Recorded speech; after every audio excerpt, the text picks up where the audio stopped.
여러분 안녕하십니까? 공학 수학 기초 온라인 강의 두 번째 시작하겠습니다.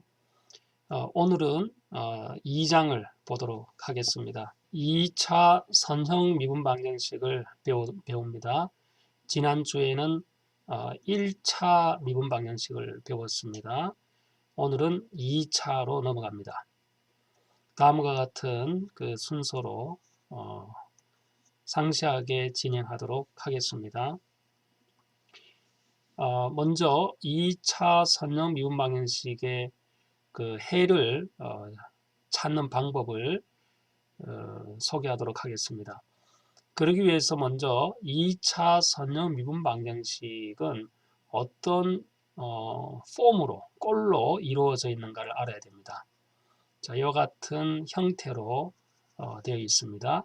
자, 우리가 지난주에 n차 선형 미분 방정식을 배웠었죠. 또 그 꼴을 여러분들이 꼭 이해해야 된다고 강조했습니다.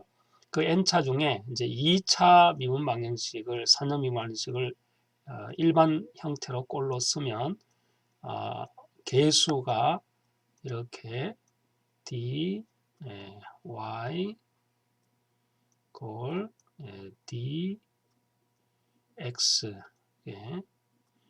제곱이 되는 거죠. 여기가 2차니까 여기가 제곱이 되고 플러스 a1 x에 곱하기 dy dx 1차가 되는 것이고 플러스 a0에 x 이제 제로가 되죠. 그리고 y 이꼴 rx.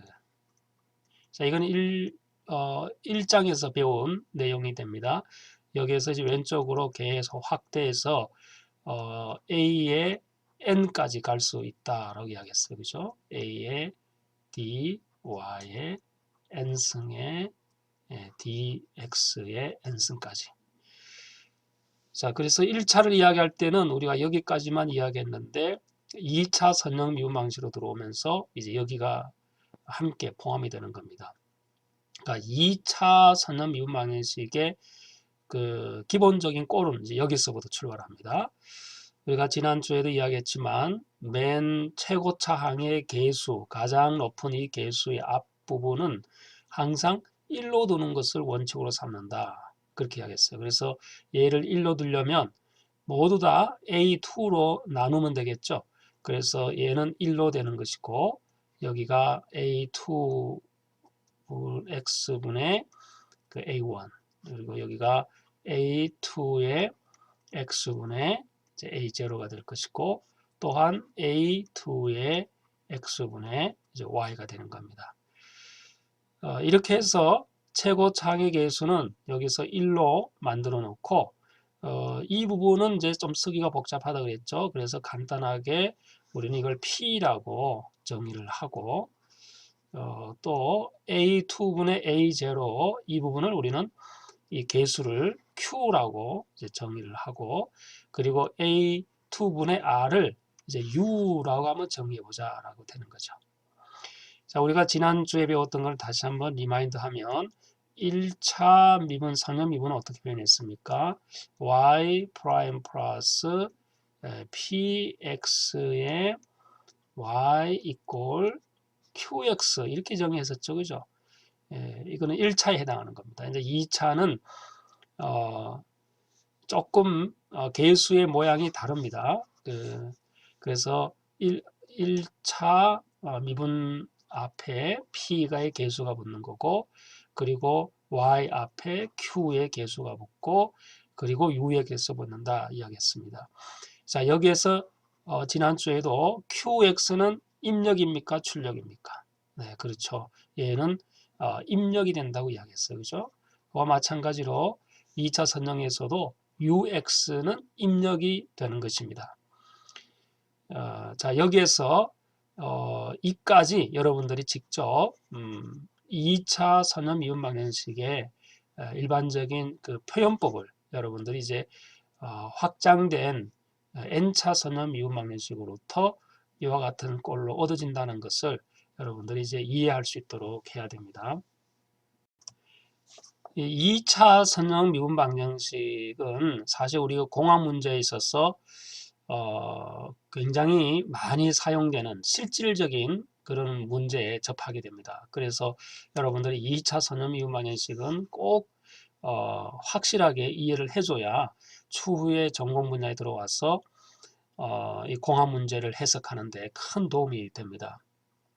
2차를 해석하면 이제 우리가 다음 3장에서 고차 미분 방정식을 배우게 될 거예요. 이 고차는 곧 이제 2차의 그 확장된 개념이니까 고차로 넘어오더라도 큰 무리 없이 2차만 잘 이해하면 여러분들이 해를 구하는데 충분히 여러분들이 이제 쉽게 구할 수 있을 거라 생각이 듭니다. 그리고 이제 본격적으로 그 2차 선형 미분 방정식 해를 우리가 이제 구하는 방법을 배우도록 하겠습니다. 자, 이제 그 UX를 우리가 입력이라고 이야기했습니다. 그래서 입력이 존재할 경우, 존재하지 않을 경우와 입력이 존재할 경우 두 가지를 나누어서 우리가 선형 미분 방정식을 또 해석해야 됩니다. 입력이 존재하지 않을 경우에는 우리는 이 선형 미분 방정식을 재차 선형 미분 방정식이다 이렇게 이름을 불러요. 그 homogeneous differential, linear differential equation 이렇게 부르기도 하고, 또 입력이 존재하면 이제 0이 아니다라는 것은 입력이 있다는 것이죠. 입력이 존재하면 우리는 비재차라는 이름을 붙이게 됩니다. 그래서 2장에서는 이 입력이 존재하지 않을 경우와 입력이 존재할 경우로 각각 나누어서 여러분들에게 이제 소개를 할 것입니다. 먼저 입력이 존재하지 않을 경우 재차 선형 미분 방정식에 대해서 설명합니다. 입력이 존재하지 않기 때문에 이와 같은 기본적인 꼴에 ux가 어떤 함수 형태로 되어 있든지 이것을 0으로 놓으면 됩니다. 그래서 이와 같은 형태로 놓게 되는 것이죠. 자, 이제 이 해를 보면 2차 미분 방정식 해가 되는데 2차는 이제 해가 두 개가 나오게 돼요. y1 또 나오고 이제 y2가 두 개의 해가 나옵니다. 자, 이 두 개의 해가 2차일 때 얻어진다면 당연히 3차에서는 3개가 될 것이고 또 4차 미방에서는 4개가 되겠죠. 그리고 1차를 배웠을 때 1차에서는 해가 1개가 나왔잖아요.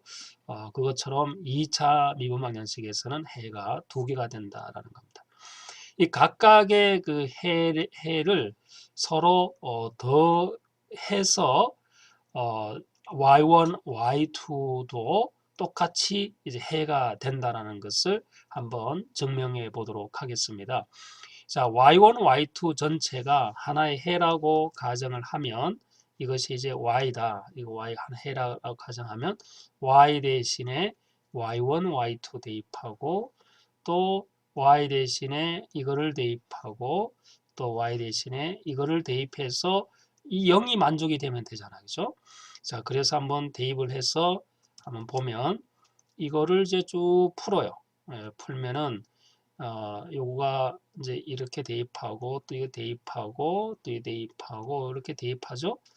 이렇게 해서 풀면은 이제 이와 같은 형태로 얻어집니다. 여기에 예를 들어서 y1끼리 한번 묶어보면 y1은 y2 프라임이 있으니까 y1의 2 프라임 그리고 P의 Y1에 프라임 있겠죠. 그죠? 여기 프라임 있고, 그리고 Q의 Y1에 해당하는 것이고, 그리고 Y2에 2 프라임 있고, 또 P의 Y2 프라임 이렇게 있잖아요. 자, 여기에서 이제 이렇게 꼴로 표현하면 우리는 재차를 이야기하고 있기 때문에 이 재차는 입력이 없다라고 했잖아요. 그죠?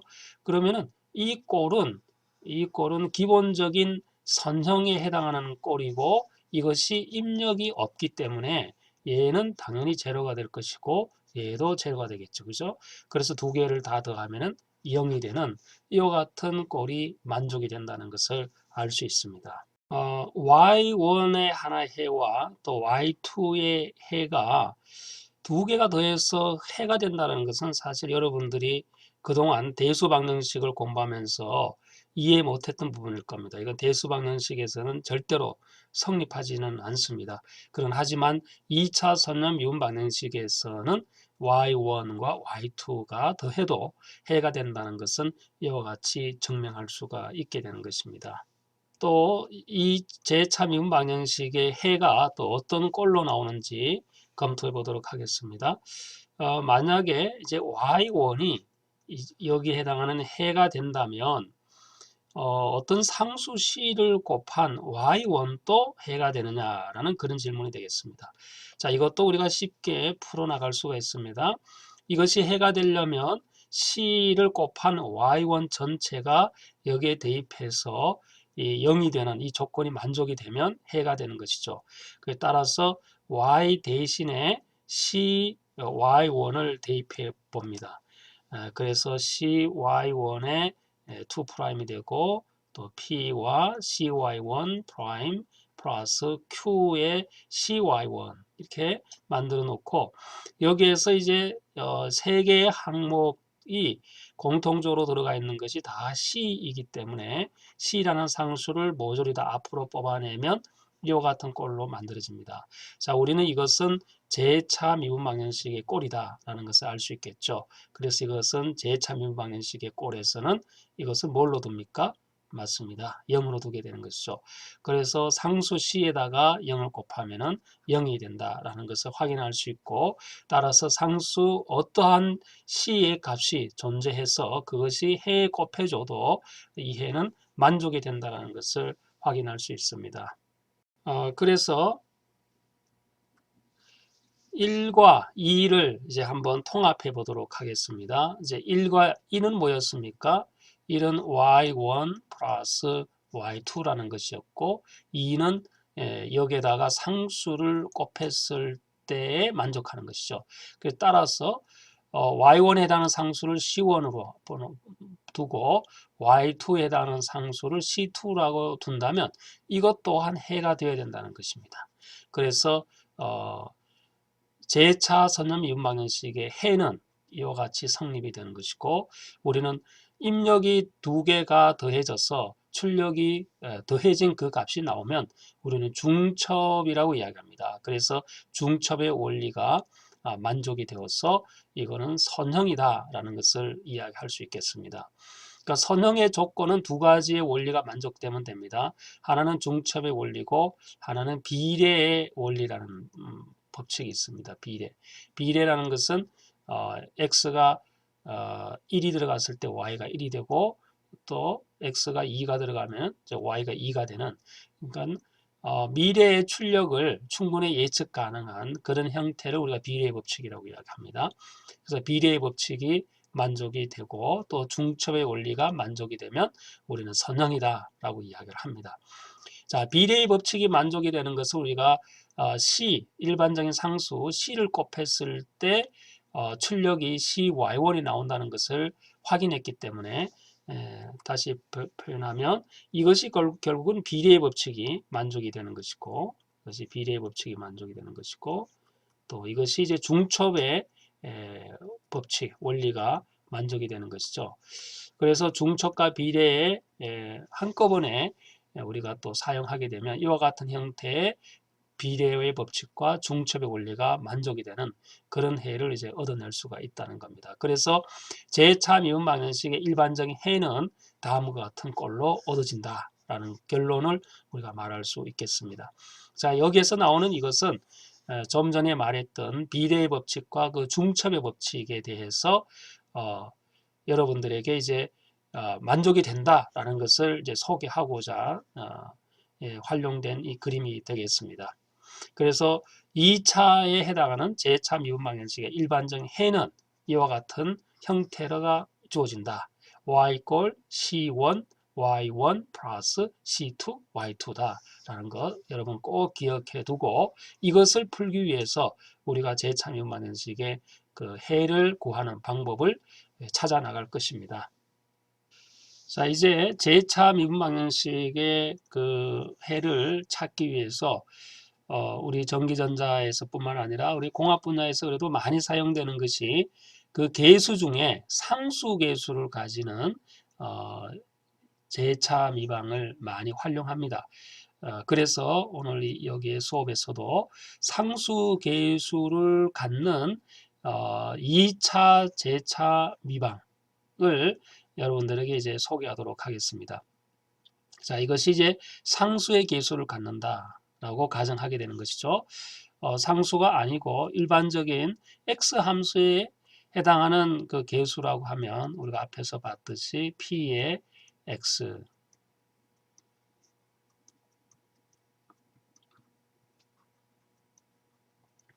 x의 y 이꼴 원래는 이제 여기가 r인데 이제 u 이렇게 이제 쓸 수 있다 그랬잖아요. 그죠? 이제 우리는 재차기 때문에 얘는 0으로 두게 되는데 여기에 계수가 x 함수의 계수를 표현했어요. 조금 전까지는. 여기도 마찬가지로 이 상수의 계수가 x의 함수의 계수로 표현됐는데 이것을 그냥 상수, 임의의 상수로 한번 놔보는 거예요. 이게 a고 여기는 이제 b다. 상수. 뭐 숫자가 들어가는 거죠. 예, 상수의 값이 주어질 경우에 어떤 방식으로 2차 재참여 방식이 풀어나가느냐라는 거죠. 자, 이 경우에는 우리가 해의 형태를 먼저 가정해야 됩니다. 어떤 꼴로 해가 나올지에 대한 형태를 다음과 같이 가정하게 되는 거죠. 자, y꼴 이렇게 해가 나올 것이다 라는 거죠. 이에 람다가 예를 들어서 마이너스 1이다라고 가정해봐요. 마이너스 1이다. 그리고 x다. 이렇게 하면은 x와 y에 대한 관계식이 어떻게 됩니까? 자, 여기가 x고 여기가 y가 되면 지수로 떨어지겠죠. 이렇게 떨어지는 것을 볼 수 있습니다. 우리는 이것을 2의 마이너스 x 형태로 떨어지겠죠.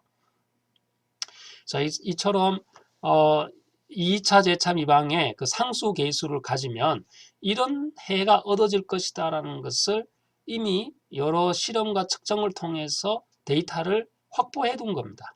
이렇게 해가 된다라는 거죠. 이와 같이. 자, 이것은 굉장히 자연스러운 해예요. 예를 들어서 여러분들이 이제 이런 큰 통에 물이 가득 차 있다고 가정해봐요. 이 물이. 예. 그 여기에 이제 햇볕이 쪼여지면 이 물이 증발이 되겠죠. 이렇게 증발되어서 물이 없어질 거예요. 그럼 굉장히 자연스러운 현상이죠. 그러면은 시간이 지남에 따라서 물의 양이 없어지는 물의 양을 y라 하면 처음에는 뭐 가득 찼으니까 초기값이 있다가 시간이 지남에 따라서 지수 함수 형태로 물이 점점 사라지게 될 거예요. 이것이 굉장히 자연스러운 현상인 것이고 우리가 이제 재차 미방을 다룰 때도 이 자연의 현상을 그대로 모방해서 그 해를 가정하는 그와 같은 꼴로 출발하게 되는 것입니다. 그래서 y=2의 람다 x라는 것을 가정할 수 있고 이 람다는 상수가 되는 것이죠. 그래서 여러분들이 상식적으로 생각해도 이 지수가 이렇게는 올라가지 않겠죠. 햇볕이 들어왔는데 이제 물이 점점 더 차여지는 이런 꼴은 없겠죠. 그래서 이 람다가 플러스가 되는 경우는 사실은 존재하지 않을 겁니다. 그렇죠? 이제 물론 바깥에서 펌핑을 해서 이쪽으로 넣어줄 경우에는 이렇게 올라갈 수는 있습니다. 하염없이 계속 펌핑해서 들어오게 되면 꾸준하게 상승하겠죠. 이와 같은 형태의 꼴은 존재할 수 있으나 이것의 엔지니어 분야에서는 이것은 이제 굉장히 위험한 겁니다. 어떤 전기 신호나 어떤 회로에서도 입력 신호가 들어와서 시간이 지남에 따라서 감소가 돼야 되지 계속 증가되어 가는 이런 어떤 폭발적인 형태로 보인다면 이것은 사실은 시스템이 불안하다라고 볼 수 있겠습니다. 우리가 이 부분에 대해서도 우리가 이제 또 상세히 다루도록 하겠습니다. 자, 그러면 다시 한번 더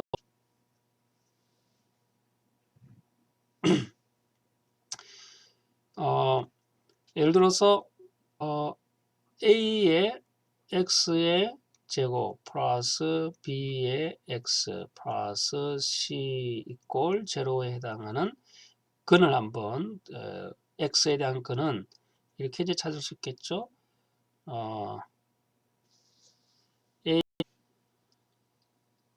여기가 이제 2a분의 마이너스 b의 플러스 마이너스 루트의 b의 제곱 마이너스 4ac. 자, 이거는 뭐 여러분들이 이제 안다라고 가정하고 이와 같은 형태로 이제 근을 찾게 되는 것이죠.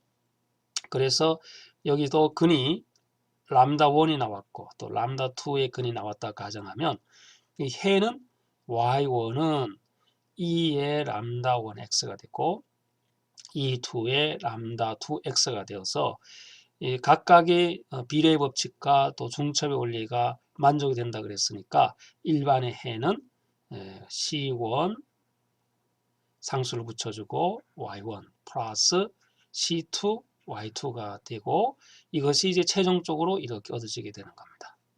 자, 이것이 그 2차 제2차 미분 방정식의 상수 계수를 갖는 일반 해가 되는 것입니다.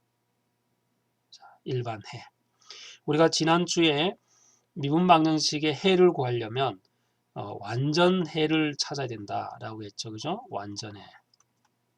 완전해가 찾아야 되는데 이 완전해는 일반해랑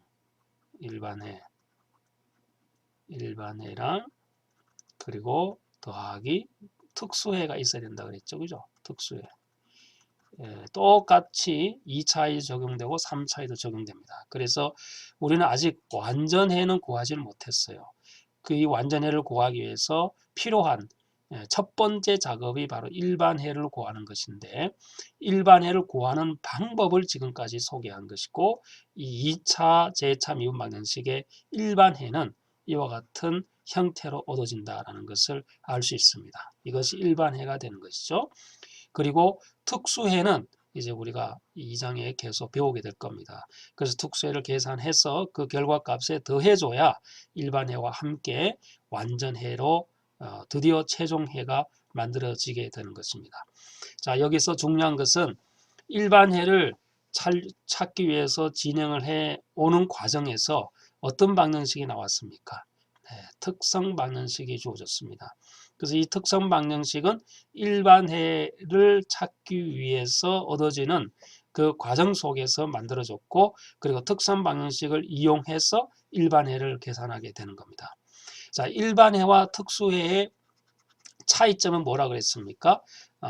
우선은 이제 첫 번째 차이점이 일반해는 입력 신호가 없다라는 것이죠.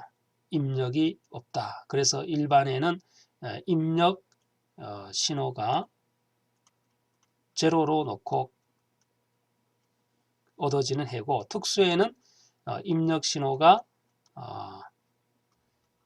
존재할 경우로 이야기했잖아요. 그죠? 우리가 조금 전에 2차 선형 미분 방정식을 이야기할 때 입력 신호가 없으면은 제2차 미방이라고 이야기했고 입력 신호가 없으면 제2차 미방이라고 이야기했고 입력 신호가 있으면은 비제차라고 이야기했죠. 그래서 일반해를 계산하기 위해서는 제2차 미방으로 만들어 놓고 제2차 미방으로 만들어 놓고 이제 풀어나가는 것이고 특수해를 계산하기 위해서는 비제차 미방으로 만들어 놓고 풀어나간다라는 것을 이제 이야기하는 것입니다. 자, 다음은 특성 방정식. 이 특성 방정식은 입력 신호가 없다라는 가정하에서 얻어지는 것이고 여기서부터 일반해를 구한다라는 것을 지금까지 배웠습니다. 이제 특성 방정식은 좀 전에 보았던 이런 꼴로 얻어진다 그랬잖아요. 그래서 근이 두 개가 나오는데 이 근의 형태가 세 종류의 형태가 나오죠. 근을 보면서 세 종류의 형태를 이제 판별하게 되는 거죠. 첫 번째는 실근을 갖는 형태, 또 중근을 갖는 형태, 또 복소수근을 갖는 형태 세 가지가 얻어지겠죠. 그죠? 실근, 중근, 복소수. 그래서 특성 방정식에서 실근을 갖게 되면 해는 어떤 꼴로 얻어지느냐? 그리고 중근을 갖게 되면 그 해는 어떤 꼴로 얻어지고 또 복소수 근을 갖게 되면 해는 어떤 모양으로 얻어질 것에 대해서 여러분들이 알아야 특선 방정식을까지는 계산했는데 그 이후에 이와 같은 근의 형태에 따라서 해를 찾는 해의 모양이 서로 다르다는 것을 여러분들 알아야 일반 해를 완전히 또 계산할 수가 있습니다. 자, 먼저 특선 방정식이 서로 다른 두 실근을 갖는다 가정해 봅시다. 조금 전에 배웠던 그것이 이제 대표적인 서로 다른 실근을 갖는 해가 되는 겁니다. 자, 예제를 한번 보면서 이해를 할 수 있을 것입니다. y2' 플러스 4y' 플러스 3y 제로라고 하면 이것을 특선방정식으로 먼저 만들어야 되겠죠. 특선방정식 만드는 것은 쉽습니다.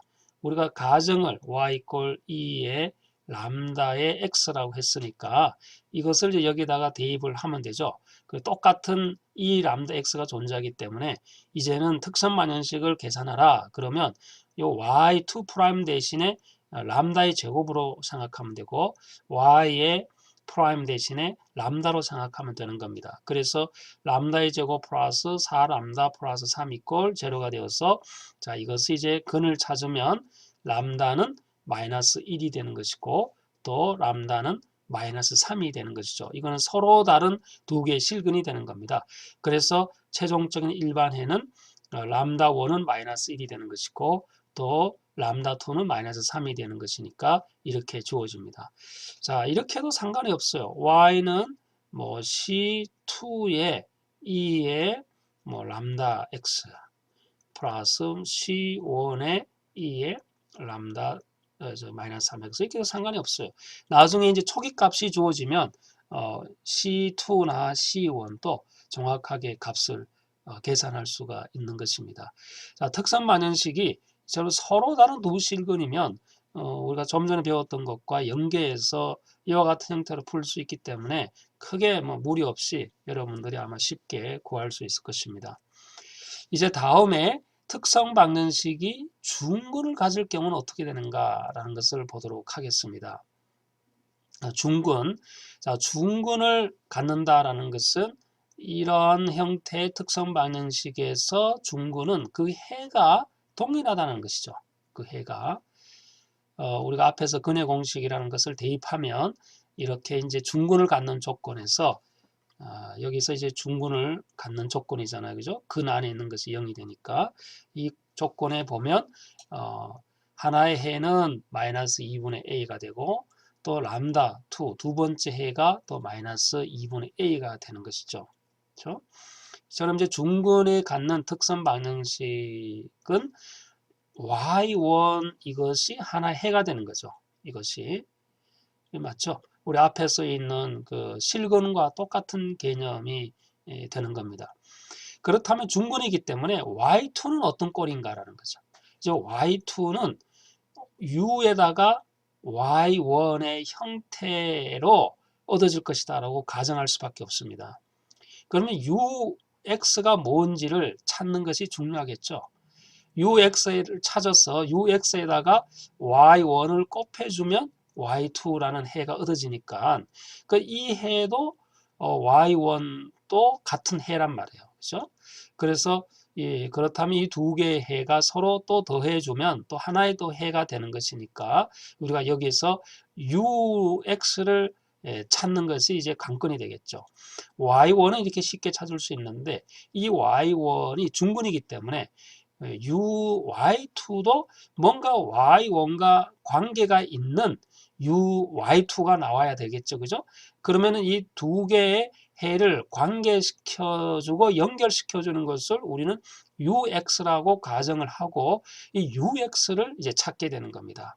자, 이 ux를 어떤 방법으로 찾는지 소개하겠습니다. 자, y2가 이제 앞에서 설명한 대로 UX를 찾기 위한 이제 전략을 소개하는 것입니다. Y2가 또 다른 해가 되도록 이제 우리가 UX를 결정을 하는데 이것이 이제 결국은 이 다 대입해서 이 조건에 만족이 되어야 해가 되겠죠, 그죠? 이와 같이 이 조건에 만족을 시키기 위해서 Y2를 한번 미분하고 자, 이걸 한번 미분하면 u 프라임 y1 플러스 u의 y1 프라임 되겠죠? 그리고 y2를 한 번 더 미분을 하면 이게 두 개인데 이제 사실은 네 개가 되면서 중간에 여기가 겹쳐지죠. 그죠? 그래서 중간에 이제 플러스 2의 u 프라임 y1 프라임 이렇게 되는 것입니다. 자, 그리고 이제 이거를 이제 각각 여기다가 다 대입을 합니다. 여기다가 여기 있고 또 여기 있고 다 대입을 해서 정리를 하면 이렇게 정리가 됩니다. 그리고 여기에서 y1 2 프라임 플러스 a y1 프라임 플러스 b y1은 이거는 제차 미방의 꼴이죠. 제차 미방의 꼴이니까 얘는 0으로 놓을 수 있습니다. 따라서 이거 하나만 이제 주어졌죠.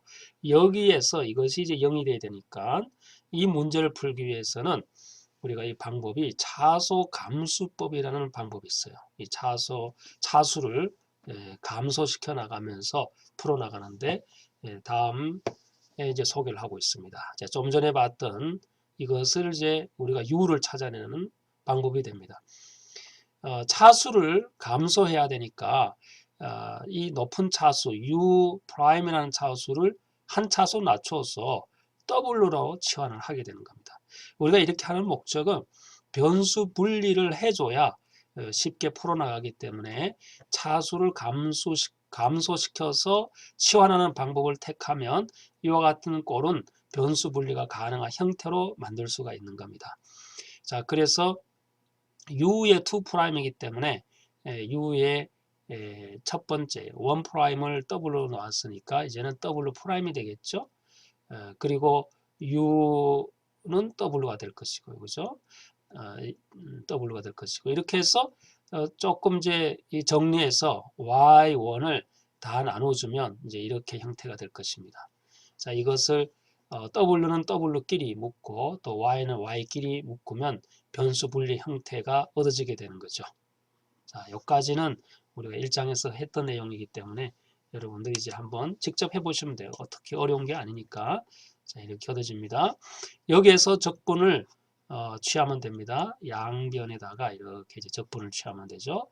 W분의 1은 로그의 값이 되는 것이고, 이건 두 개가 나오죠. 이렇게 두 개가 나오는데, 첫 번째 있는 것도 마찬가지로 이것도 로그의 형태로 얻어지게 되는 것입니다.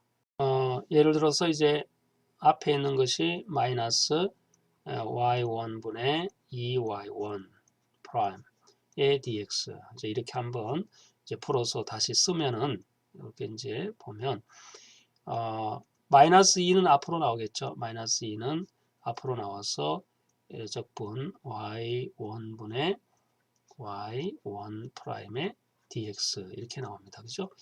자, 여기에서 우리가 로그 함수로 나오려면 적분이 분모를 미분해서 분자랑 같으면 된다 그랬죠. 그 여기에서 보면 분모를 미분하면 y1의 프라임이 되죠. 근데 이 y1 프라임이 이미 분자에도 있으니까 같단 말이에요. 그래서 얘는 마이너스 2의 로그의 y의 1이 된다. y1 이렇게 이제 성립될 수 있겠죠. 그죠? 보통 이제 로그에서는 음수를 취하지 않고 양수에 해당하는 거니까 이렇게 양수로 표시하게 되는 거죠. 여기도 마찬가지로. 그래서 뭐 이게 특별히 표시 없다 할지라도 여러분 이제 로그 함수를 보면 다 알잖아요. 그죠? 로그 함수에. 그래서 양수를 취해져서 갖는 것이다 라고 보면 되는 겁니다. 로그 함수가 이제 이렇게 얻어지니까. 자, 그럼 여기에 마이너스 2가 여기에 마이너스 2로 올라오면은 결국은 이것은 y의 원의 제곱분의 1 이와 같은 형태가 됩니다. 그죠? 그래서 이거는 y1 제곱분의 1이 되는 것이죠. 이것은 뭐가 됩니까? 자, 이것은 뭐 당연히 a 하나니까 ax가 되겠지만 요거를 이제 요 넘어가기 전에 먼저 w를 한번 계산해 보는 거예요. 이 w를 찾으려면 이 로그를 다 오른쪽으로 이전하면은 지수함수 형태가 되겠죠. 그죠? 지수함수. 그래서 요거는 2에 어떻게 됩니까? 로그의 y1의 마이너스 2 이렇게 되고, 그렇죠? 그 다음에 또 적분의 a의 dx 이렇게 되죠. 이렇게. 그러면 이제 이거를 지수의 위에 있는 더하기나 뭐 빼기 이런 것들은 이제 곱해주는 거니까 요것은 2가 없어지고 요것은 y의 원의 제곱분의 1이 되죠. 그리고 이것은 위에 지수에 해당하는 이 부분은 곱하기 2에 넣는 거니까 2의 마이너스 적분의 a의 dx 이렇게 쓸 수 있죠. 그죠? 그래서 이게 만족이 되는 겁니다. 자, 이렇게. 자, 이해되나요? 자, 이제 여기에서 우리는 이제 w는 u'의 관계로 치환했잖아요. 그죠? 여기서. 이렇게. 그래서 이제 우리가 이걸 좀 더 살펴보기 전에 먼저 우리는 그 y2를 y1에다가 어떤 미지의 함수 u를 곱해줘서 y2가 된다는 것을 가정하고 지금까지 온 거잖아요. 그래서 우리는 u를 이제 찾는 것이 목적이 되는 것이죠. 자, 여기에서 이제 y1은 앞에 있는 그대로 y1이고 이 u는 이거를 전체를 u는 어떻게 됩니까? w에 대해서 적분하는 거죠. 여기에 요 u'은 w 이렇게 같은 거니까 그렇게 이렇게 쓸 수 있겠죠. 이렇게. 그럼 이 w가 뭡니까? w가 요거죠. 요거. 그래서 요거가 이 적분 피적분 함수 안에 들어오게 되는 거예요. 이 값이 x가 된다라는 그런 뜻입니다. 자, 이것이 어떻게 x가 되는지 한번 살펴보겠습니다. w 원래는 이제 한번 쭉 풀어서 적분하면 이 적분에 이 w가 요거니까 이렇게 되겠죠. y1 제곱분의 1에 2의 마이너스 a의 dx의 dx 이렇게 되는 겁니다. 그죠? 이거를 적분하는 거죠. 근데 y1은 우리가 앞에서 y1은 2의 마이너스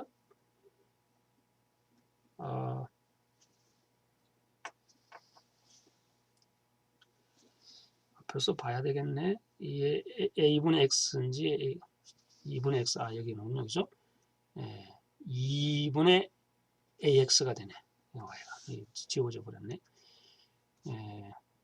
y1의 제곱분의 1의 2의 마이너스 f의 a dx의 dx인데 y1은 2의 마이너스 2분의 ax 이렇게 돼 있잖아요. 그죠?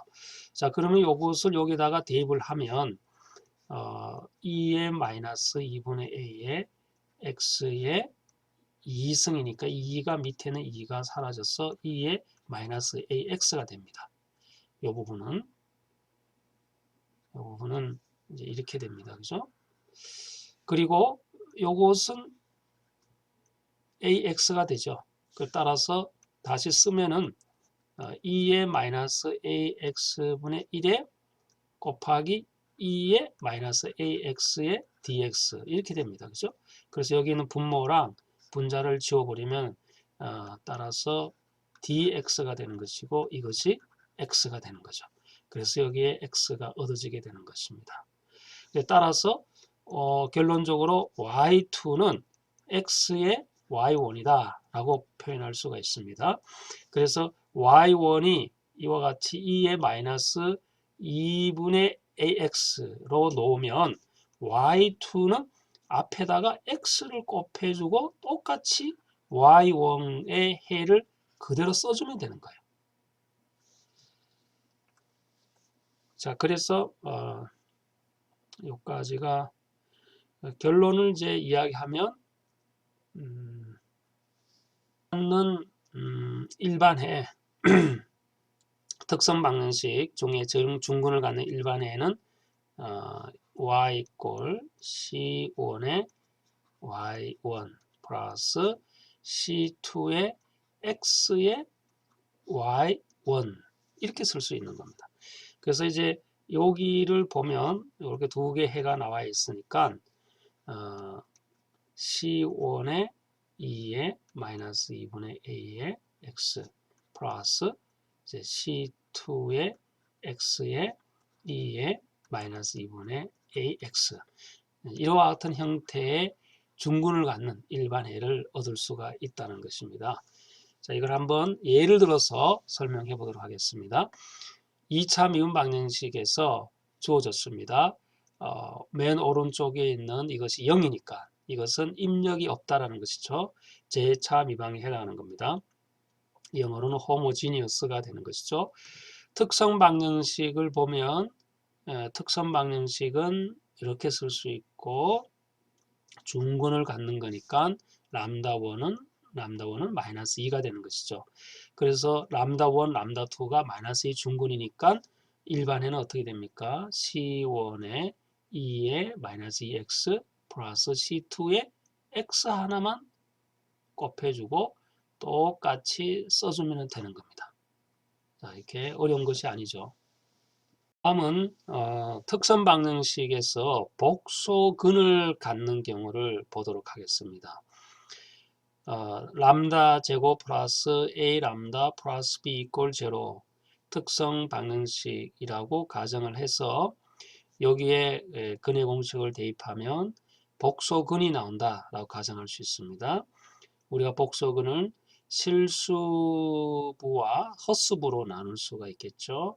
그리고 컬레 복소수에 해당하는 것도 하나 얻어지게 되는 것입니다. 그래서 복소근을 람다1은 p 플러스 iq 그리고 람다2의 또 하나의 근은 p 마이너스 iq 이렇게 쓸 수 있습니다. 이 두 개의 근은 y1은 2의 람다1x 그리고 y2의 또 하나의 해가 2의 람다2x 이렇게 이제 쓸 수 있죠. 우리가 앞에서 실근에 대해서도 이야기할 때 또 중근에 대해서 이야기할 때도 똑같이 이런 가정을 뒀으니까요. 그래서 여기에 첫 번째 그 근에서 람다1은 복소근을 갖기 때문에 p 플러스 iq를 이렇게 쓸 수 있죠. 이와 같은 형태로 표현이 됩니다. 그리고 여기에서 x를 px 그리고 iqx로 뽑아내면 이와 같은 꼴로 얻어집니다. 자, 여기에서 우리가 i의 iqx 부분은 그 오일러라는 이 사람이 만든 그 오일러 법칙이 있습니다. 이제 오일러 법칙은 이 지수에 해당하는 것과 또 이 삼각 함수의 그 꼴을 서로 변환하고 또 치환할 수 있는 그 기법을 개발한 것입니다. 그래서 오일러 공식에 이건 기초 수학에서 나오는 겁니다만은 i에 예를 들어서 세타라는 것이 있다라고 하면 코사인의 세타 그리고 플러스 i의 사인의 세타 이렇게 이제 만들 수 있습니다. 자, 여러분들이 이제 이와 같은 형태로 오일러 공식을 이제 좀 증명할 수 있습니다만은 여기가 실수부에 해당하는 것이고 또 여기가 헛수부에 해당하는 것이라고 가정해봐요. 그러면은 이제 어떤 특정한 지점에서 얘가 이와 같이 뱅글뱅글 돈다. 우리가 이제 사인파라고 하면 여기가 각도가 제로가 되는 것이고 여기가 90도가 되는 것이죠. 여기가 이제 180도 되어서 이렇게 회전하는 것을 기본으로 둔다면 이걸 세타라고 가정해봐요. 세타. 그래서 이제 이 세타가 0에서부터 계속 회전하는 이와 같은 꼴은 이 사인 코사인 형태로 표시할 수 있고요. 이런 형태로 표시할 수 있고 그냥 단순히 이제 각을 이용해서 이 세타라는 이 각을 이용해서도 표현할 수가 있다라는 것이 이제 오일러가 주장한 그런 공식이 되는 것입니다. 그래서 여러분들이 이제 그 E의 I 세타는 코사인 세타 플러스 I의 사인 세타다라는 것은 꼭 기억해둬야 되고 굉장히 많이 활용이 됩니다. 여러분들이 뭐 이해하기 쉽게 한번 코사인 제곱 세타 플러스 사인 제곱 세타는 얼마예요? 이건 1이죠. 이제 1이 되는 이유가 여기서 볼 수 있어요. 이 오일러 공식에서 얻어진 거거든요.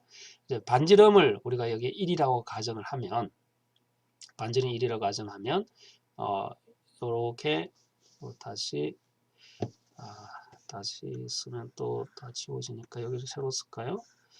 여기에 이제 요만큼의 세타가 같다고 가정해 봐요. 반지름 여기가 1이고. 그러면은 요 점에서 요까지의 거리, 이 거리는 어떻게 되나요? 코사인 세타에 해당하는 것이죠. 요 거리는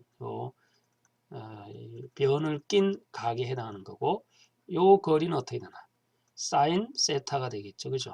그러면 이 토탈, 이 거리는 어떻게 만들어지나요? 피타고라스 정리하면은 코사인 제곱 플러스 사인 제곱이 이제 이 거리가 되겠죠. 근데 우리가 이 변의 거리를 1로 나왔으니까 코사인 제곱 플러스 사인 제곱은 1이 된다는 걸 성립할 수 있습니다. 이런 모든 것들이 다 사실 오일러의 공식에 의해서 유도된 것이다 라고 보면 됩니다. 자, 이런 오일러 공식에 이렇게 정의한다면 세타는 여기서 qx와 같은 거기 때문에 여기에 코사인 qx가 되고 또 사인의 qx가 되겠죠. 그죠? 그리고 qpx는 뭐 앞에서 동일하게 그대로 사용을 해주면 됩니다. 그리고 y2 equal 2의 람다2x를 보면 람다2는 컬레복소수로 크기는 같지만 각만 다르게 되는 거죠. 각이 이제 뒤집힌 겁니다. 여기가 각이 플러스 세타면은 마이너스 세타는 마이너스 여기가 되겠죠. 그죠? 그래서 이 점은 크기는 같지만 크기가 허수 부분에 대한 값의 크기가 다른 거죠. 부호가 다른 거죠. 그죠? 우리 이거를 컬레복소수가 된다고 이야기를 합니다. 컨주게이트. 이것을 이제 그대로 다시 이제 정리하면 P와 마이너스 IQX는 2의 PX 곱하기 2의 마이너스 QX로 표현할 수가 있고 또 이것은 이와 같이 정리할 수가 있습니다. 자, 여기에서 마이너스인데 여기는 왜 마이너스가 없고 여기만 마이너스가 있는가 라고 이야기할 수 있겠습니다. 여러분들 이제 이거를 좀 더 정확하게 쓰면은 이렇게 되겠죠. 코사인의 마이너스 QX 그리고 플러스 i의 사인의 마이너스 qx 이렇게 되겠죠. 그죠? 근데 이와 같은 꼴로 되는데 코사인 마이너스 qx는 그냥 코사인 qx로 바뀌어지고 사인 마이너스 qx는 마이너스 사인의 qx로 바뀌어집니다. 그 이유는 코사인은 우함수다라고 이야기를 하고 사인은 기함수다라고 이야기를 합니다. 기함수. 자, 우함수, 기함수의 차이점은 코사인은 그림을 어떻게 그립니까? 여기서부터 이렇게 그려나가는 것이 코사인이죠. 이렇게 됩니다. 그럼 코사인은 각이 비록 마이너스라 할지라도 여기가 이 각이 세타가 되죠. 그럼 여기가 마이너스 45도가 될 것이고 여기는 플러스 45도가 되겠죠. 그죠? 각이 플러스 45도가 되어도 y의 값은 똑같습니다. 마이너스 45도가 되어도 y의 값은 똑같죠. 그래서 부호랑 상관없이 y의 값은 동일한 값을 취하기 때문에 그냥 부호는 바뀌지 않고 그냥 그대로 유지가 되지만 사인은 다릅니다. 사인은 이렇게 이제 쓸 수 있으니까 플러스 45도면은 이 값이 뭐 루트 2분의 1인데 마이너스 45도가 되면 이 값은 마이너스 루트 2분의 1이 되죠. 그래서 부호가 서로 바뀌는 겁니다. 이제 부호가 바뀌는 그런 형태가 우리는 이제 기함수라고 이야기하고 이 경우에는 이제 마이너스를 앞에 붙여서 표현하게 되는 것입니다. 그래서 P는 이 PX는 이제 코사인 QX 마이너스 I의 사인 QX 형태가 된다라고 볼 수 있습니다. 자, Y1의 해랑 Y2의 해가 서로 더해줘도 중첩의 원리와 비례 법칙의 원리에 의해서 해가 된다고 그랬죠. 그래서 다음에 두 개를 한번 더해보는 겁니다. 이렇게 두 개를 더하고 이제 Y3이라는 해를 만들어낼 수 있고 서로 더해도 다 해가 되니까 또 이제 Y1 또 빼기 더하는 거나 빼기나 같습니다. 더한 것에 만족되면 빼도 만족이 돼야 되는 거죠. 이 두 개를 또 빼주면 또 Y4라는 것이 생성이 됩니다. 이렇게 해서 Y3랑 y4가 또 하나의 각각의 해로 만족이 되니까 이제는 일반적인 해를 y 꼴 c1 y3 플러스 c2 y4와 같은 형태로 일반 해를 구할 수가 있는 것입니다. 자, 여기에서 이 i분의 1 이런 것들은 다 어디 갔느냐 볼 수 있고, 그럼 굳이 여기서는 다 더했는데 여기는 왜 또 빼줬느냐 그렇게 설명할 수 있습니다. 이것은 이제 I 부분들이 있기 때문에 이것을 사실은 좀 상수로 처리하고 싶고, 또 해를 간단하게 표현하기 위해서 더하고 빼고 해서 I를 없애주는 여러 가지 작업을 하다 보니까 이와 같은 형태로 이제 이야기를 하게 되는 겁니다. 그래서 Y3는 2분의 1에 Y1 플러스 Y2를 하면 이와 같은 형태가 되고, 또 이와 같은 형태로 계산해서 Y4를 뽑아내면 이렇게 됩니다. 그래서 y가 이제 i가 사라졌어. 사실 우리가 계산하기 쉬운 형태의 꼴로 표현이 됐다고 볼 수 있겠죠. 그죠? 그래서 복소근의 그 특선 방정식을 갖는 그런 일반해의 꼴은 이제 결론적으로 2의 px를 앞으로 쓰고, 그리고 c1의 코사인 qx 플러스 c2의 사인 qx 이렇게 쓰면은 복소근을 갖는 일반해의 해가 된다라고 볼 수 있겠습니다. 자, 여기서 P가 뭐고 Q가 뭡니까? 앞에서 봤던 식으로 다시 한번 돌아오면 이것이 P이고 이것이 Q가 되는 것이죠. 그 복소근에 람다 1이 있다면 실수부가 P 플러스 IQ, 허수부의 IQ의 그 Q가 되는 겁니다. 자, 우리 예제 하나를 풀어보면 이것이 어떤 의미를 하는지 이해할 수 있을 것입니다. 이 예제를 풀어보죠. 특선 방정식은 주어져 있습니다. 이것을 근의 공식에 넣으면 두 개의 근이 나오게 됩니다. 그 하나는 마이너스 2분의 1에 해당하는 이것이 P가 되는 것이죠. 그리고 플러스 I의 2분의 루트 3이라는 요것이 Q가 되는 겁니다. 그죠? 이 앞에서 의하면 요 Q가 되는 거죠. 그래서 람다 1이 하나 나오고 람다 2가 나와서 마이너스 2분의 1이 또 하나 있고, 또 여기도 Q가 있는 거죠. Q가. 여기에 있는 마이너스는 Q에다가 마이너스 쓰지 않습니다. Q는 I 바로 뒤에 붙어 있는 이 Q를 이야기하는 겁니다. P는 마이너스 2분의 1이 되고 Q는 2분의 루트 3이 되죠. 이것을 그대로 여기에다가 대입을 합니다. 대입하고 대입하고 그러면은 이렇게 얻어지겠죠. 그렇죠? 이것이 특선 방정식에 해당하는 그 복소근의 일반해다라고 볼 수 있겠습니다. 이제 결론적으로 특성근의 종류에 따른 일반해는 어떤 모양인지 지금까지 배웠던 내용을 종합해서 설명하도록 하겠습니다. 특선 방정식의 근이 세 종류가 나온다고 그랬죠. 실근, 중근, 복소근이 얻어진다라고 이야기했습니다. 자, 실근의 기본적인 그 해의 꼴은 이와 같은 형태로 만들어지고 일반해는 이렇게 쓴다. 그리고 중근은 표현하고 x를 곱해주면 된다. 그렇죠? 그리고 공의 복소수근도 마찬가지로 다 계산한 다음에 p를 알고, 여기는 p죠. 실수부를 알고 또 헛수부에 해당하는 q를 알면 이와 같은 꼴로 얻어진다라는 겁니다.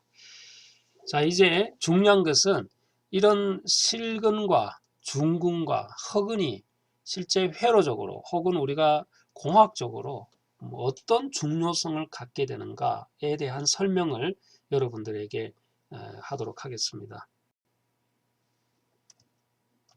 자, 특성 방정식이 만들어지려면 입력 신호가 있어야 한다고 했어요? 없어야 한다고 했습니까? 그렇습니다. 입력 신호는 0으로 놓는다. 그렇게 하겠습니다. 야, 이게 이제 중요한 내용입니다. 입력 신호는 0으로 놔야 된다라는 거죠. 자, 그럼 입력 신호를 0으로 놓으면 우리가 시간이 이렇게 이제 지나가면서 t가 0이 된다. 여기가 t가 0이고 여기 이제 시간이 되죠. 그럼 여기가 현재 시점이 되고 이건 미래의 시점이 되고 이거 과거의 시점이 되는 거예요. 그런 것도 시스템이 출력이 만들어지려면 아예 과거에서부터 처음부터 입력 자체가 존재하지 않으면 출력은 나오지는 않겠죠. 그래서 출력조차 계산할 수가 없는데 입력 신호를 제로로 놓고 특성 방정식을 계산한다라는 거가 어쩌면 이해가 안 될 수도 있습니다. 하지만 여기서 이야기하는 입력 신호의 제로는 현재 바로 이 순간 현재 시점까지는 입력이 존재하고 있었다가 현재 시점에 계산하는 이 현재 시점에 입력을 끊어버리는 겁니다. 그러면은 과거의 어떤 에너지에 이만큼의 저장되어 있는 에너지가 입력을 끊어버리면 이 에너지가 점점 감소해서 소멸되겠죠. 그래서 이 특성 방정식은 과거에 입력 신호가 있었다가 현재 입력이 끊어졌을 때 에너지가 어떤 형태로 소멸되는지를 보면서 이 시스템의 특성을 파악하고자 하는 것이 바로 특성 방정식을 계산하는 목적입니다. 이해되죠? 자, 그래서 과거에는 신호가 있었다가 계산하는 이 시점에 입력 신호를 끊어버렸다. 그때 실근이 형태로 얻어지고 중근의 형태로 얻어지고 복소수 형태로 얻어진다라는 것을 이해해야 되는 것입니다. 다시 한번 그림을 그려나가서 소개하도록 하겠습니다. 과거에 입력 신호가 이만큼 존재했어요. 자, 그래서 여러분들 한번 상식적으로 생각해 봐요. 현재 입력 신호가 이제 끊어버렸어요. 현재. 그러면 에너지가 바로 제로로 빠지나요? 그렇지 않죠. 우리가 스마트폰이나 컴퓨터로 여러분들 이제 작업을 하다가 컴퓨터를 이제 완전히 파워 오프를 한다 가정해 봐요. 그러면은 적어도 컴퓨터는 한 수십 초 정도 지난 다음에 그 에너지가 사라질 거예요. 그리고 스마트폰도 마찬가지죠. 한 수초 지난 다음에 꺼지게 되는 겁니다. 그처럼 이제 입력 신호가 현재 그 시점에서 제로로 완전히 끈다 할지라도 제로로 놓는다 할지라도 그 에너지는 어느 정도 소멸될 때까지 시간이 필요하다라는 것이죠. 그래서 그 에너지가 소멸되는 정도, 이것이 어떤 모양으로 소멸되는지를 세 가지 분류로 해석하고 싶다라는 거죠. 그 하나가 실근인 것이고 또 하나가 중근인 것이고 하나가 허근이다라는 것이죠. 그래서 세 가지가 어떤 형태로 감소가 되는지 에너지가 소멸되는지를 이제 소개하도록 하겠습니다. 만약에 실근이 나왔다면 어떤 모양이 될 것인가라는 거죠. 실근이. 람다 1을 우리가 마이너스 1로 놓고 람다 2를 마이너스 2로 놓는다 가정해보고 C1을 1로 놓고 심플하게 C1을 이것도 1로 놓는다 하면은 얘는 어떻게 됩니까? 얘는 람다 2의 마이너스 x가 이렇게 떨어지겠죠. 2의 마이너스 x가 될 것이고 그리고 람다 2 람다 2는 마이너스이니까 좀 더 빨리 떨어지겠죠. 이렇게 이것이 이제 2의 마이너스 2x가 되는 거예요. 이 두 개의 합이 대강 보면 두 개가 서로 합하게 되는 거죠. 그러면은 뭐 결과적으로 두 개가 이 시점에 두 개가 합해지니까 이제 이런 형태로 만들어지겠죠. 그죠? 모양은 뭐 여기가 1이지만 합하면은 뭐 2가 되겠죠. 그죠? 다시 그릴까요? 그러면은 이제 여기가 1이면은 여기가 이제 2가 되겠죠. 2에서 이런 형태로 떨어질 겁니다.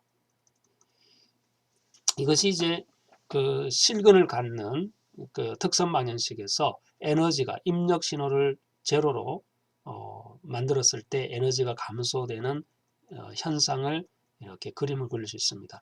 그러면 람다 1, 람다 2가 예를 들어서 마이너스 10이고 여기도 뭐 마이너스 뭐 20이다. 그러면 떨어지는 속도가 훨씬 더 빨리 떨어지겠죠. 이렇게. 그래서 이거를 보면서 에너지가 빨리 떨어져서 소모가 된다. 빨리 소모가 된다. 그리고 천천히 소모가 된다는 걸 알 수 있습니다. 예를 들어서 여기가 뭐 0.01이다. 또 이것이 뭐 0.05다. 마이너스 이렇게 되면은 점점 떨어지겠죠. 그죠? 천천히 떨어지겠죠. 이 경우에. 한참 시간이 지난 다음에 에너지가 이제 제로로 빠지게 될 것입니다. 자, 이게 우리가 상식적으로 생각하면 입력 신호를 제로로 했는데 그 순간에 이것이 여기에 제로로 떨어지지 않고 이렇게 상승을 한다라는 시스템 고려할 수 있습니까? 이론적으로는 충분히 고려할 수 있고 어느 특정 구역에서는 가능할 겁니다. 그죠? 그러나 이것이 시간이 지남에 따라서 무한대로 계속 증가한다면 이 시스템은 불안하다라고 말합니다. 그래서 항상 시스템의 안정화를 설명할 때 말하는 내용이 바로 특성 방정식의 그 근이 부호가 플러스냐 마이너스냐 중요하다는 것이죠. 여기서는 부호가 마이너스가 되어야 시스템이 안정적으로 작동되고 입력 신호가 끊었을 때 어느 시간은 경과를 하게 되면 에너지가 이제 신호가 0으로 빠지는 것을 볼 수 있지만 만약 얘가 플러스가 됐다라고 가정하면 둘 중에 아무거나 한 개가 플러스가 되었다라고 가정하면 하나는 쭉 빠지려고 하는데 플러스 때문에 계속 증가할 수밖에 없게 되는 것입니다. 그래서 시스템 관점에서 보면 람다 1이나 람다 2가 모조리 다 0보다 적어야 이것이 이제 안정하다라고 이야기를 합니다. 스테빌라이제이션. 스테이블, 안전한 시스템이다 라고 말하게 되는 것이죠. 이렇게 말하는 이유가 우리가 이렇게 이제 설명할 수가 있다는 겁니다. 그러니까 시간의 지남에 따라서 지수 함수가 증가하느냐 감소하느냐에 따라서 시스템이 안정이냐 불안정이냐를 설명하게 되는 것이죠. 다음에 이제 중근은 어떤 모양으로 나타나는가를 이야기하겠습니다. 자, 실근은 좀 전에 설명한 대로 실근은 이렇게 떨어진다라고 이야기했습니다. 그럼 중근은 어떻게 되느냐? 중근도 마찬가지예요. 떨어지는 거가 비슷해요. 여기가 X가 있지만 사실 그림 그려보면 실근과 거의 차이가 없을 정도로 떨어집니다. 이렇게 떨어져. 그런데 떨어지는 속도가 실근보다는 빠르다라는 거예요. 실근보다는 faster하다. faster than 실근. 그렇죠? 실근보다는 좀 패스트하다라는 것을 볼 수 있어요. 이것이 이제 중근의 특성입니다. 자, 중근의 특성을 설명을 좀 구체적으로 하기에 앞서서 우리가 복소근의 특성을 이해한 다음에 다시 중근으로 넘어오도록 하겠습니다. 이 복소근은 이와 같은 형태로 만들어지는데 여기에서 우리가 P가 마이너스 1이다 가정하고 뭐 Q가 예를 들어서 3이다라고 가정해봐요. 그러면은 y는 2의 마이너스 x가 되고 뭐 c1을 1이 이것도 1이라고 보고 c2를 1이라고 보면 코사인의 3x 플러스 사인의 3x 이렇게 되겠죠. 두 개가 이제 곱해주는 거예요. 그러면은 이제 두 개의 함수가 서로 곱해주는 거니까 이 첫 번째 함수는 이렇게 떨어질 것이고 이거는 어떻게 됩니까? 사인의 주파수가 3배가 되고 코사인의 3배니까 뭔가 이제 주파수가 이렇게 뭐 나올 거예요. 그죠? 이렇게 하면은 두 개가 서로 곱해지게 되니까 0을 곱하면 0 근접해서 곱하면 이 신호가 점점 줄어들겠죠. 그죠? 그래서 이거는 사실은 같이 조합하면 이런 형태로 이제 만들어질 거예요. 두 개가 조합하면. 그렇죠? 그래서 결론적으로 이 신호는 이와 같은 걸로 가다가 사라지게 되는 이런 모양으로 될 것입니다. 여기서도 마이너스의 값이 되어야 사라지지 플러스의 값이 되면 어떻게 되나요? 얘가 이렇게 하임없이 이렇게 막 증가하게 되는 그런 상황이 될 것입니다. 그래서 여기도 마찬가지로 마이너스가 되어야 된다는 것이 중요하게 되는 것이죠. 그래서 복소근은 이와 같은 꼴로 나오게 된다라는 겁니다. 이렇게 이런 형태로 나오게 되고 중근은 이와 같이 떨어지고 실근은 중근보다는 좀 더 천천히 지수함수로 감소가 될 것이다 라는 거죠. 자, 입력 신호를 인가하지 않았다라는 의미는 과거에는 입력 신호가 존재했는데 어느 그 순간에 입력 신호를 빼버리면 그 시스템의 특성을 파악하기 위해서 그 시스템의 에너지가 어떤 모양으로 소멸되는가를 보게 되는데, 첫 번째가 실근의 방식으로 에너지가 소멸되고, 두 번째가 중근의 방식이고, 세 번째가 허근의 방식이에요. 자, 여러분들 한번 질문해 보겠습니다. 가장 좋은 시스템은 어떤 시스템이냐라는 거죠.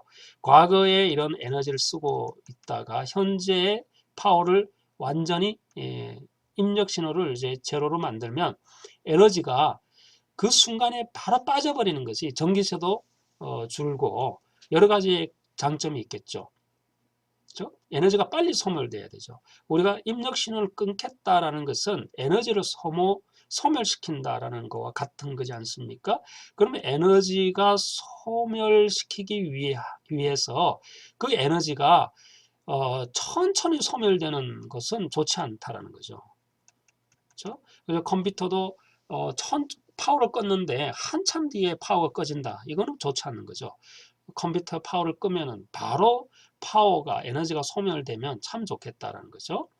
그 로봇도 마찬가지. 로봇도 뭐 어떤 로봇을 이제 만들어서 손 동작, 발 동작을 이제 하는 것도 이제 이제 어떤 이제 제어를 할 텐데 그 손 동작을 하다가 이제 뭐 순간적으로 꺾는 그런 동작을 만든다. 그러면 순간적으로 꺾었다라는 것은 이 새로운 입력 신호를 넣었단 말이에요. 그죠?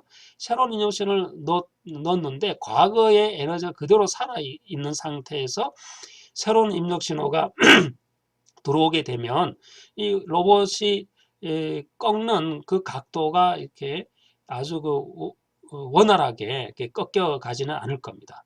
과거의 에너지가 들어와 있기 때문에. 그래서 우리가 이제 상식적으로 판단해도 입력 신호가 없으면 그 에너지는 곧바로 소멸되는 것이 가장 좋은 겁니다. 그래서 가장 빨리 떨어지는 것이 좋다라는 거죠. 그럼 이 세 개의 근 중에 가장 빨리 떨어지는 것은 어떤 거냐라는 거죠. 바로 복소근이죠. 가장 빨리 떨어집니다. 아주 빨리 떨어지죠. 근데 문제는 빨리 떨어지기는 했지만 출렁거리죠. 마이너스로 갔다가 출렁거리면서 이제 0으로 빠지는 그런 문제가 발생이 됩니다. 자, 실근은 천천히 떨어지는 것이 문제가 됩니다. 근데 실근보다도 조금 더 빨리 떨어지는 것이 중근이죠. 이 중근은 실근과 복소수근의 딱 경계치에 있습니다. 그래서 중근에서 어떤 값이 변화가 되면 중근이 B의 자승 플러스 마이너스 4 AC 이퀄 제로잖아요. 이게 루트가 돼 있으니까. 근데 만약에 요 값이 조금 크면은 허근이 되고 요것이 조금 크면은 실근이 되고 이렇게 되죠. 그래서 이 중근은 실근보다는 좀 빠르지만 조금 더 변수를 조절하면 허근으로 가버리는 거예요.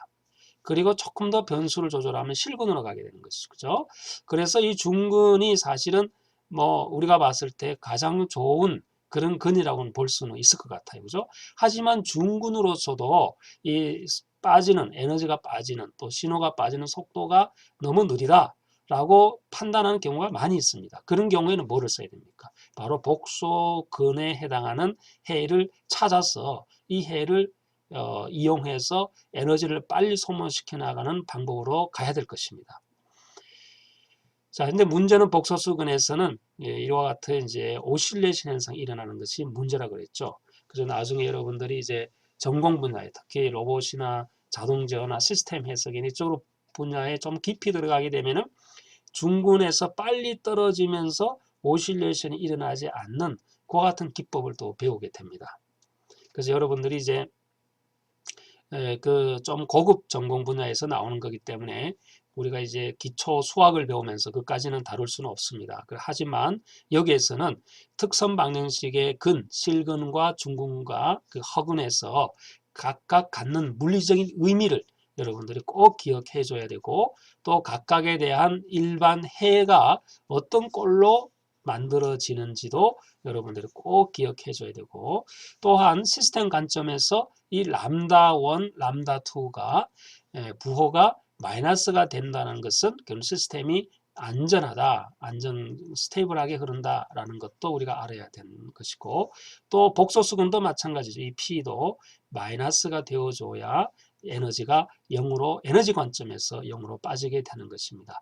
물론 이제 우리가 문제를 풀고 또 이런 그 특선 마이너스 해를 구하다 보면 이게 마이너스만 있는 거 아니고 플러스가 있어요. 그렇지만 이거는 이제 그 어떤 시스템 개발 중간중간에서 이런 플러스가 나올 수는 있습니다.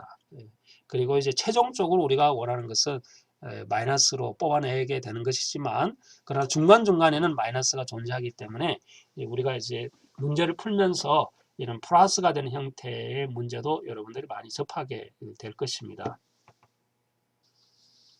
다음은 오일러 코시 방정식이라는 것을 소개합니다. 오일러 코시 방정식이 등장한 배경은 우리가 지금까지 상수 계수를 갖는 2차, 제차 방정식에 대해서 배웠어요. 하지만 상수 계수를 갖지 않는 제차 방정식 일반회에는 어떻게 되느냐라는 거죠.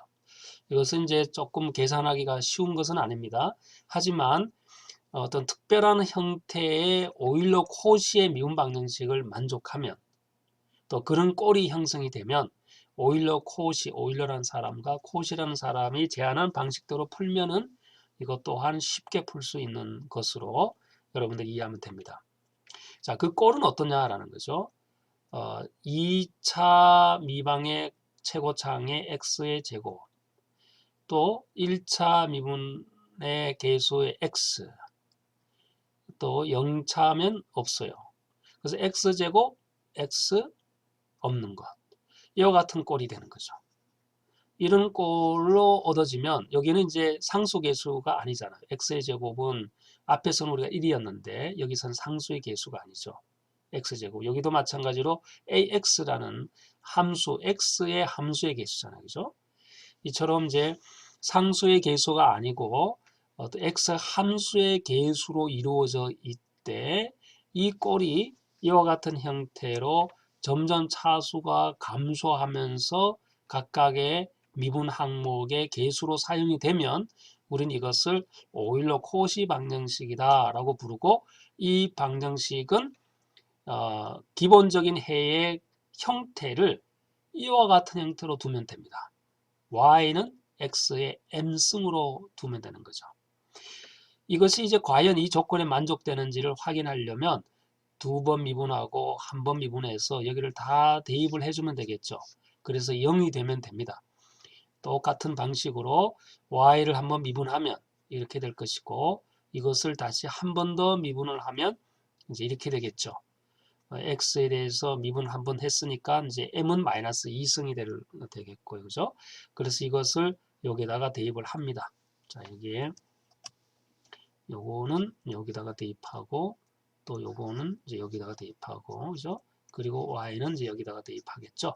그러면 이제 이렇게 정리할 수 있습니다. 여기서 마찬가지로 똑같은 계수를 먼저 찾아내면 x의 m승이 모든 항변에 다 똑같이 존재하니까 x의 m승을 앞으로 뽑아내면 이와 같은 꼴로 얻어집니다. 이것이 이제 x의 m승은 절대로 0이 될 수가 없다. 지수함수와 마찬가지죠. 0은 불가능하다. 0은 불가능하다. 따라서 두 번째 항목에 해당하는 것이 0이 되어야만 되고 이것은 0이 될 수가 있죠. 그래서 우리는 이것을 오일러 코시 방정식에 해당하는 특성 방정식이다 라고 이야기합니다. 자, 이렇게 자, 여기까지도 얻어내는 것은 큰 문제 없습니다. 여기에서 특성 방정식이 주어졌으니까 당연히 또 근이 나오겠죠. 근이 세 종류가 나오겠죠. 하나는 실근이요, 또 중근이요, 허근이요 이렇게 나올 겁니다. 그래서 실근에 해당하는 두 개의 근이 나왔다라고 하면 일반해는 이제 지수함수 2로 붙여주는 것이 아니라 2에다가 m1 근 하나 플러스 c2의 x의 m2가 되는 겁니다. 앞에는 c1은 c2는 서로 이렇게 바꿔서도 상관이 없다 그랬죠. 그죠? 나중에 c를 계산하면 되는 거니까 m1 뭐 중근이나 또 허근도 마찬가지입니다. 그 c1 x의 뭐 m2 이렇게 해도 상관은 없다라는 거예요. 초기 값이 주어지면 c1, c2가 계산이 되는 거니까요. 오일러 코시 방정식에서 서로 다른 시근을 가질 경우 한번 예제를 보도록 하겠습니다. 이와 같이 주어졌고 여기에 특선 방정식을 계산하면 이렇게 계산할 수 있습니다. 특선 방정식 계산할 수 있어야 됩니다. 뭐 어려운 게 절대 아닙니다. 여러분들 쉽게 유도할 수가 있습니다. 특선 방정식은. 그리고 m은 마이너스 2, m 마이너스 3 서로 다른 실근이죠. C1은 x의 제곱 플러스 C2는 x의 3 쉽게 얻어졌습니다. 다음에 이제 중근을 갖는다라는 것을 보도록 하겠습니다. 앞에서 했던 것과 똑같은 방식으로 가면 됩니다. 그때도 이제 차수를 감소하는 방법으로 갔죠. 그죠? 중근도 M1, M2일 때는 2분의 1 마이너스 A가 되잖아요. 이거를 근의 공식에 넣어서 중근을 하면 구하면 2분의 1 마이너스 A가 되니까 Y 꼴은 X는 2분의 1 마이너스 A가 하나의 해가 되는 겁니다. 그죠? 그래서 그 해가 이 해가 주어졌고 또 두 번째 해를 만들기 위해서는 미지의 함수 u를 찾으면 된다. 이 u를 찾는 방법이 차수를 감소하는 기법으로 쓰면 된다라고 이야기했습니다. 자, 이제 y2가 0이 되는지 이것이 함수 해가 되는지를 만족하는 조건은 여기에다가 다 대입하면 되죠. 그래서 y2를 한번 미분하고 또 y2를 두 번 미분한 것은 앞에와 똑같습니다. 그죠? 그 두 개를 다 해서 대입하면 이와 같은 꼴로 얻어지고 이것을 정리를 해서 보면은 이 부분은 오일러 코시 방정식에서 입력이 없다라는 것으로 가정한 것이기 때문에 이것은 0이 되는 겁니다. 그렇죠? 이거는 오일러 코시 방정식의 호모지니어스 방정식과 같은 거니까 이제 0이 되는 거죠. 자, 이제 여기에서 우리 앞에서 했던 거와 똑같은 방식으로 풀어나가는 거예요. 이거가 잘 이해 안 되면 좀 전에 배웠던 걸 한번 확인해 보시면 됩니다. 그러면 이와 같은 꼴이 주어지고 이제 차수를 감소시키는 그 방법으로 우리가 앞에서는 u 프라임을 이렇게 W로 놓은 거죠. 그죠? 이렇게 W로. 여기는 뭐 또 다이렉트로 놓기는 했습니다만은 결국은 이제 차수를 감소시켜 나가는 방법이니까 요거를 이제 W로 놓고 요거는 W 프라임을 놓고 이렇게 해도 되는 거예요. 이미 앞에서 했으니까 뭐 이미 W가 있다라 가정하고 이렇게 쭉 전개를 한 것 같습니다. 자, 이렇게 되겠죠. 자, 여기에 적분을 하고 그러면 이제 이 모양이 얻어지겠죠. 그러면 여기서도 이렇게 얻어지고 이렇게 얻어지요. 그러면은 앞에서 우리가 그 상수계수를 갖는 중근일 경우에는 뭐가 되었습니까? x가 되었죠. 근데 여기서는 로그 x가 나온 거예요. 로그 x. 그래서 x 대신에 오일러 코시는 로그 x만 곱해주면 된다. 뭐 아주 쉬운 거잖아, 그죠? 그 상수계수로 갖는 경우에는 x를 곱해주게 되는데 상수계수를 갖지 않는 오일러 코시 형태 방정식이 꼴이면 그건 로그 x만 곱해주면 된다. 그리고 여기에다가 이제 y1에 해당하는 해를 곱해주면 최종적으로 y2가 얻어진다 라고 볼 수 있습니다. 그래서 일반 해는 이와 같은 형태로 얻어낼 수는 있겠죠. 이건 이제 예제가 되는데 그러면 C1에 그렇죠? Y1 플러스 이제 C2에 그렇죠? Y1에 로그 X 이렇게 되는 거니까 그렇죠? 그럼 예제를 보면서 한번 보죠. 자, 예제가 나옵니다. 그 특선 방정식은 m제곱 마이너스 4m 플러스 4라는 방정식이 얻어졌습니다. 여기에서 근의 공식을 대입하니까 중근이라는 것을 확인했습니다.